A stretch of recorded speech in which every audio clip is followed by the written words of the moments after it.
Welcome back. Welcome back to Faded Tales, everybody. Welcome back. This is the Faded Tales, the podcast where we uncover the fantasizing stories of the animals that don't always make headlines, but play a vital role in our ecosystems. I'm your host, Zoya, and today we are venturing deep into the rainforests of Central and South America to meet a mysterious, mischievous, and utterly adorable creature. I hinted at this the last podcast. Today we're doing the Kinkajou. It's also known as the honey bear. This small tree-dwelling mammal is an acrobatic wonder, moving effortlessly through the dense canopy using its long prehensile tail. Today we will go... I lost my train of thought. Well, today, I'm going to pause the music because I'm losing my train of thought. Well, today, you guys, I'm going to start by continuing my sentence. They move effortlessly dense canopy using its long prehensile tail and remarkable ankle rotation that allows it to climb down trees head first. And we know this type of thing because I mentioned it last time, I think. Yeah. Despite its teddy bear-like appearance, the Kinkajou is not a bear, nor it is related to primates. Though you wouldn't guess that just by looking at this animal. It's kind of not really a bear. These fascinating animals are actually distinct relatives of raccoons, if you can believe it. They hold a special place in the rainforest's delicate ecosystem. However, as many forest-dwelling creatures, the Kinkajou's future is threatened by deforestation, illegal pet trade, and habitat loss. Today, we will explore what makes the Kinkajou unique, how they contribute to the rainforest ecosystem, and what's their biggest threats they face, and what is done to protect them. If you've never heard of a Kinkajou before, get ready for a journey into the treetop of the kingdom of one of the most elusive and extraordinary animals on Earth. So, I feel like you guys know what a Kinkajou is. If you don't, you don't. But I feel like you guys actually don't remember the introduction to Kinkajou. I'm pretty sure most of us, this is 2025, I'm born in 2003. So I'm pretty sure you guys grew up with Go Diego Go just like me. And there's this iconic episode with a Kinkajou stuck in the honey. So I'm pretty sure you guys don't remember it, but you actually have been introduced to Kinkajou. Now, let's start by meeting this Kinkajou. What is their physical features? What is their adaptations? What is it about them?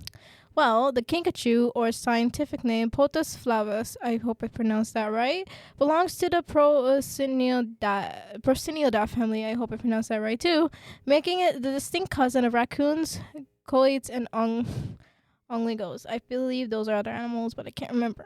Now, the Kinkajou size and weight, the adults actually weigh between 4 to 10 pounds, actually, or 1.8 to 4.5 kg if you're using the obviously better system.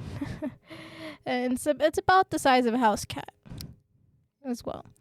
As well as for body length, they grow up to about 24 inches or 60 centimeters with an additional 22-inch long tail, which is almost as long as their body, to be honest.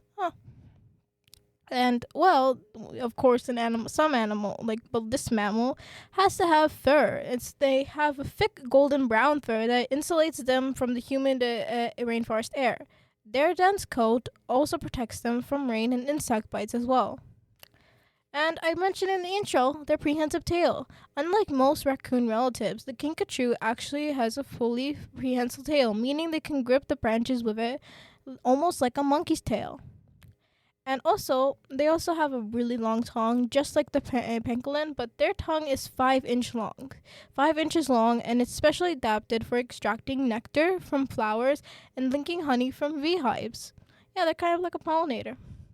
And Kinkajou, but getting back to the Kinkajous are strictly nocturnal creatures, meaning that they sleep during the day and become active at night.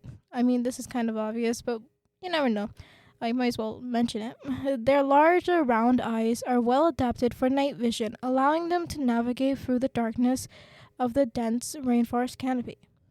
During the daytime, kinkajous often sleep inside hollow trees or in dense foliage, often curled up to keep themselves warm. One of the most impressive adaptations of the kinkajou is its ability to rotate its ankles 180 degrees.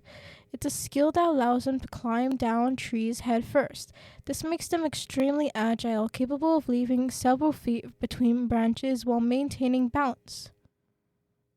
Now, here's the role of the kinkajou. Kinkajous are essentially essential for the rainforest's health, acting as pollinators and seed dispersers. While feeding on nectar, kinkajous transfer pollen between flowers, helping the plants reproduce. They are particularly important for balsa trees and ceiba trees, which depend on nocturnal pollinators like kinkajous and bats. Since kinkajous eat a variety of fruits, they pretty much pass the undigested seeds through their waste, helping regrow trees and plants. Without the kinkajou, some tree species might struggle to spread nocturnal, not, sorry, not n- n- not nocturnally, naturally. Sorry, these behaviors make kinkajou crucial players in maintaining the rainforest biodiversity. The cricketers are typically solitary or found in small family groups. While they do spend most of their time alone, they do interact with other kinkajous for mating or social grooming. They communicate through a variety of chirps, whistles, and growls. I feel like I should find a sound for you guys that I could play maybe on here somewhere. Let me quickly find the sound for the kinkajou.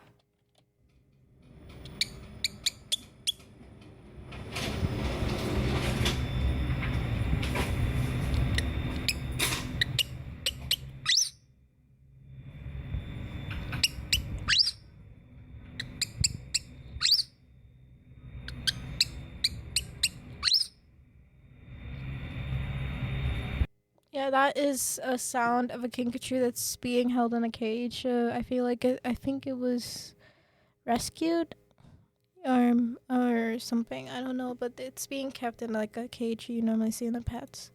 It's just giving off sounds that they would do in the forest to communicate. And also, they have scent markings. In other ways, they establish their presence using glands near their mouth and belly to mark trees and territory. I think I mentioned this, but I just want to be more detailed in it. Despite their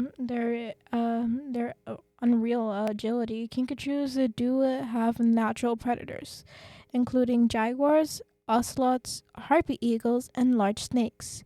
If threatened, they can become surprisingly aggressive, using their sharp claws and strong bite for defense. One of their most remarkable behaviors is hanging upside down from their tail, allowing them to continue feeding while keeping a lookout for any danger. Kinkajous have been. I want to go into like the kinkajous in culture and science. I would say kinkajous have been part of indigenous folklore and culture for centuries. Some indigenous groups view them as symbols of adaptability and survival, while others believe that they act as forest spirits or messengers of the night. In certain religions, they were once hunted. Sorry, not religions. In certain regions, I'm sorry.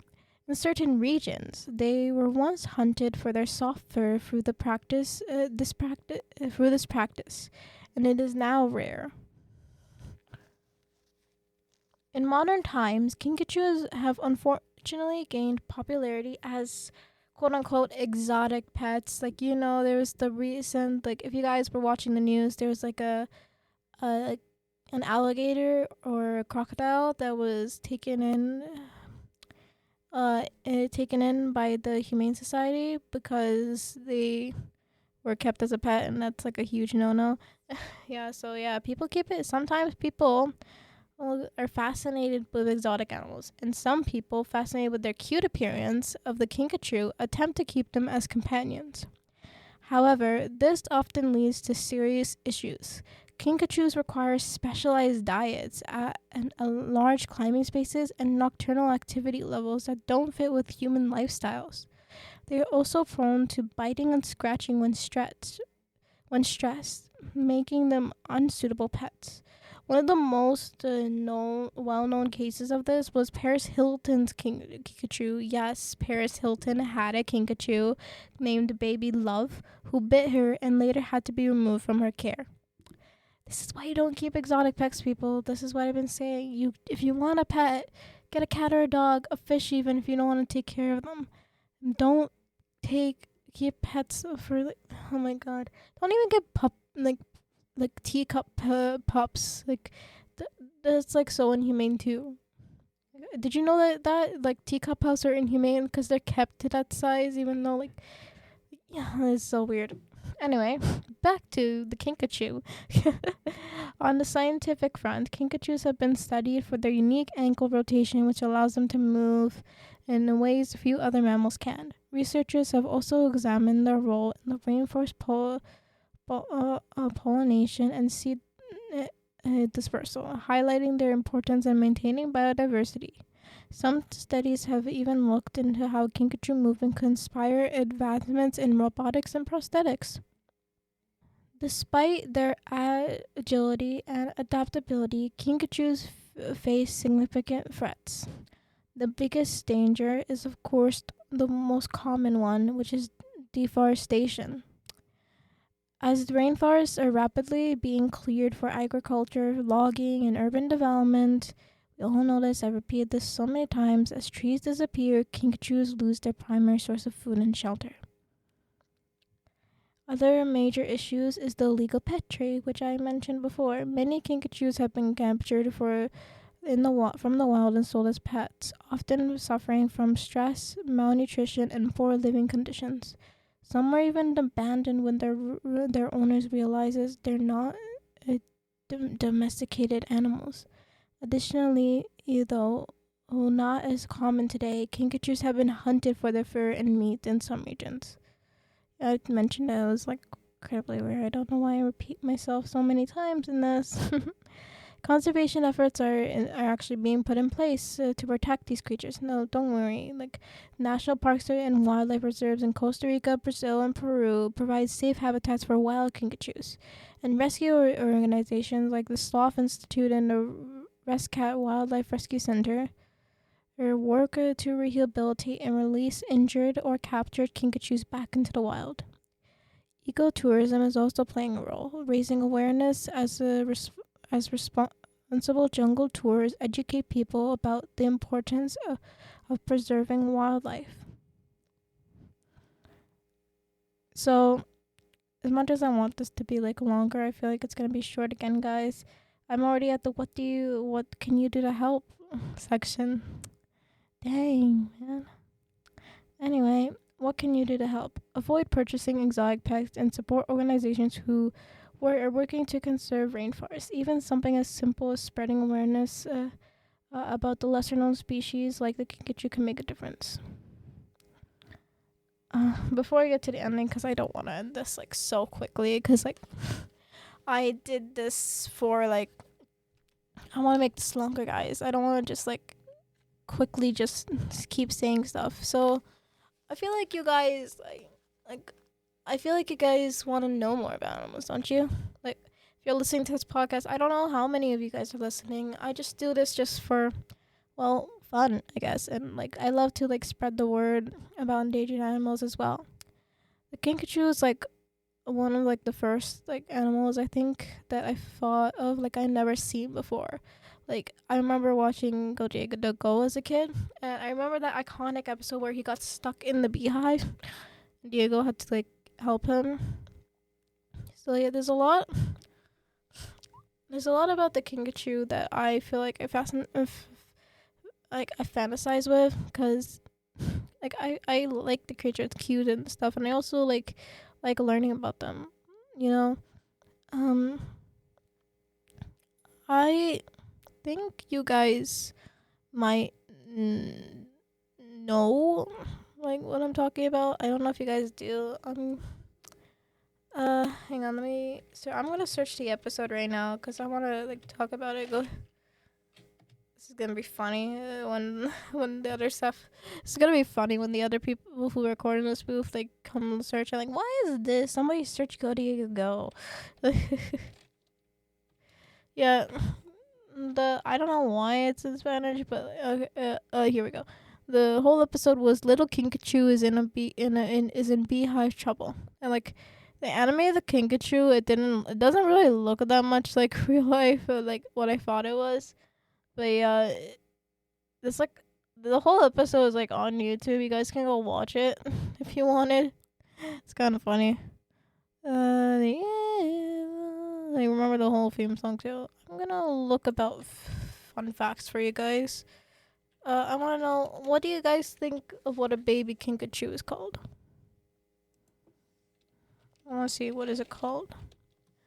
Well, it's called a kit or pup. Not surprising. Apparently in captivity they can also live up to 23 years. Yeah. The digestive system is... oh, never mind. I lost it. I know the San Diego Zoo, they have... actually, the Diego one is actually not that bad of not that bad of a portrayal. Well, here's the young. Here's some facts if you want to know. I want to make this longer, so I guess could say it. About the young, their gestation period is around 100 to 120 days. The number of young at birth are typically 1 to 2, and the weight of birth is around 2 ounces. Wow. The age of maturity they reach is 18 to 20 months. That's cool. Oh, here's a fun fact. In Bell Z, I hope I pronounced that right. I'm sorry if I don't. Kinkajous are called night walkers. A Kinkajou hearing is sharp, and also Kinkajou's hearing is sharp enough to detect the movements of a snake. Another one is Kinkajous are... I already said this, never mind. Oh, boy. I'm trying to find more about it. Oh, man. No more fun facts? No. Dang. Well, hang on. Let me find another website quickly. Come on, give me... I don't want to... No, I don't want to read... Dang it, I have to read... That sucks. Oh, man. I'm sorry, guys. It's kind of quiet. Anyway. I guess unrelated note while I'm searching for this. Today is January 29th as I'm recording this. I know it's gonna come up like right like before, like it's gonna come like tomorrow. But today as I'm recording is like the anniversary for the Quebec mosque attack. And MSA is actually like giving away like the green patches, like to the green squares, like to commemorate it. And like it was such an impactful moment for me as well. It's like such a like tragedy, made me cry. Yeah. MSA is not promoting me or anything. I just wanted to say that because it was on my mind, and I'm wearing a pin right now. I guess let's see what they have. If you don't know, the arboreal, I believe I'm pronouncing that. This means like they are living in, they're tree dwellers pretty much. It says here that studies have shown that 90% of a Kinkajou's diet consists of fruit, and the other 10% is made up of leaves, flower, and other various herbs. On a rare occasion, they eat eggs, hatchling insects, and small vertebrae. Pretty sure it was that they slurp honey. Yeah, they report the flower drinking nectar is the next one. The how long the Kinkajou sticks to the Kinkajou's face and smears off the next flower. Well, the Kinkajous are social group. The social groups actually consist of 2 males and 1 female and related offspring. That's like the group dynamic apparently. Members of the same group sleep together during the day and is often share a nest or a den and emerge at dusk to groom or socialize. They wander off to feed alone for most of the night, but come back together to sleep in the morning. Huh. Oh, Kinkajous actually sneeze sometimes. That's cute. Cute. I'm making weird noises. Okay, so yeah. Oh, gestation. Oh, gestation. Oh my god.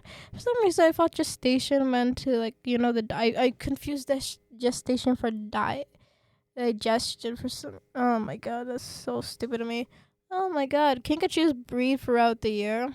They're good, giving birth to one or two, occasionally two small babies, and their gestation period is 112 to 118 days, or what I said before. There's a lot of different sources. A mother kinkajou takes full responsibility for carrying the young, actually, and after 1 to 2 weeks, the baby's eyes open, and it begins to eat solid food at 8 weeks. By this time, the youngster can hang on his tail and able to climb trees with confidence when it's about 3 months old. And although kinkajou may, like, look, I told you guys, it's like pretty much a raccoon, related to a raccoon. Try to look at other facts that I can give you before I end this, because I don't want to end it on like such a short notice. Like, why would I do that? Like, why are they getting shorter and shorter? I want to make them longer and longer. Oh yeah, I forgot to mention this to you guys. Okay, Potus flavus, hope I pronounced that. It actually, their scientific name actually means honey drinker, or the direct translation is drinker of yellow. This refers to the kinkajou's tendency to eat honey and other sweet fruits. Also, they have many different names. The animal's name comes from the French word quincachou, which itself it comes from the Algonquin name of wolverines. Kinkajous are also known as honey bears, night apes, and night walkers. I told you guys this. They also share a name with an unrelated species, because honey bears. I told you guys honey bears. Sun bears, which is another animal I want to get into. I will let you guys know if I'm actually gonna do it, but next time I'm doing the food sale, is also called honey bears, but the two species aren't related at all. Yeah. They can actually make humans sick, surprisingly. They can carry parasites such as raccoon roundworms and fungal infections that can harm humans. This is one of the reasons why, despite their popularity, kinkajous do not make good pets. Remember, don't take a kinkajou as a pet. Don't take any animal as a pet, okay? Yeah. And they're strictly nocturnal, yeah. They're at the sunset, they begin to forage for food and roaming territory and all that. Groups of kinkajous are called troops. That's another one. Yeah. They also have like this. I already told this. I already told about the sense of hearing, prehensile tails, turn their feet backwards. Oh, their eyes can reflect yellow and green. Kinkajou eyes appear brown in normal light, but they reflect yellow and green in light from flashlights, cars, headlights, and other sources. The flash of color is caused by light bouncing off the inside of their eyes. Apparently, wow. Okay, this is a new one. In the wild, finding food and exploring keeps kinkajous busy. They have been observed playing tag and play fighting. In captivity, kinkajous must be given puzzles or other activities, or they will destroy their enclosures out of boredom. Some are even reported to have learned how to open the cage doors. Wow, that's something I never knew. If you guys are not biology majors, I'm not even a biology major, but I know this. There's a scientific classification for everything, like this: kingdom, phallium, class, order, family, subfamily, species name. So the species name is Plotus flavus, but there's a whole thing: the kingdom, Animalia, phallium, chordata. I don't know how to pronounce that. And the class is Mammalia or mammal, and order is carnivora. Some reason they're carnivore, so I don't know. I don't know most of this stuff. Anyway, I think that's enough facts because I can't find anything new because I keep telling you guys the same thing over and over again. So I might as well get to the ending music and ending everything off. Yeah, guys, I keep forgetting to write a script, to be honest, because I'm so busy with school now. I keep forgetting to write the script for you guys. I hope this is all worth it for you guys. Well, the kinkajou may not be famous as a tiger and a panda, but they play an incredibly important role in our ecosystems. These little night acrobats help keep rainforests thriving by spreading seeds and pollinating flowers. But as their habitats shrink, so do their numbers. If there's one thing that we can learn from Kinkajous is adaptability. Just like them, we must adapt and find ways to protect nature before it's too late.